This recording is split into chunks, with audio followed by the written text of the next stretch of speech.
अगर बाजार में नहीं मिलता तो खुद बना लो। लेकिन किसने सोचा था कि ये चीज पुराने बेकार टायरों से भी बनाई जा सकती है। जब उस्ताद ने 3 लोगों के बराबर चौड़ा एक बहुत बड़ा टायर बाहर निकाला और औजार उठाकर तुरंत उसके अंदर घुस गए तो लगा कि शायद वह टायर की मरम्मत करने वाले हैं।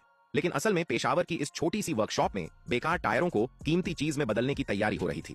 यहाँ के लोग सस्ते और आरामदायक सामान के लिए इसी तरह की चीजों पर निर्भर हैं। इस वर्कशॉप में बने सामान इतने मजबूत होते हैं कि पीढ़ियों तक चल सकते हैं, इसलिए उनकी कीमत के हिसाब से ये बहुत फायदेमंद है और स्थानीय लोगों में काफी लोकप्रिय भी हैं।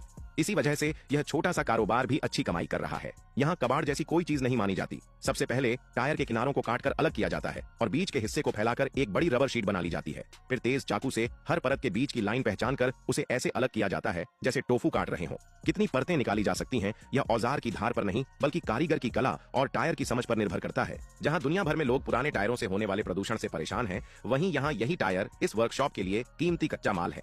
स्थानीय स्तर पर 40% से ज्यादा खराब टायर इसी तरह दोबारा इस्तेमाल में लाए जाते हैं, जिससे हर साल हजारों टायरों को फेंकने या जलाने से बचाया जाता है और मिट्टी, पानी व हवा के प्रदूषण में भी काफी कमी आती है। इसके बाद इन रबर शीट्स को बराबर चौड़ाई में लंबी लंबी पट्टियों में काटा जाता है। जब सारा कच्चा माल तैयार हो जाता है तब असली काम शुरू होता है। उस्ताद एक बड़े लोहे के फ्रेम को लाते हैं जो देखने में बिस्तर जैसा होता है।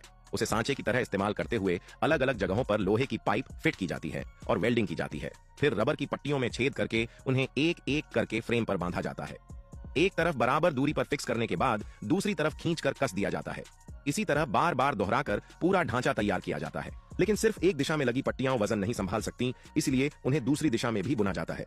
जब दोनों तरफ से जाल बन जाता है तो एक मजबूत और लचीला बैठने या सोने का बेड तैयार हो जाता है। इस तरह बेकार टायर इस छोटी सी वर्कशॉप में पूरी तरह से रिसाइकल होकर एक खूबसूरत और काम की चीज बन जाते हैं। This is just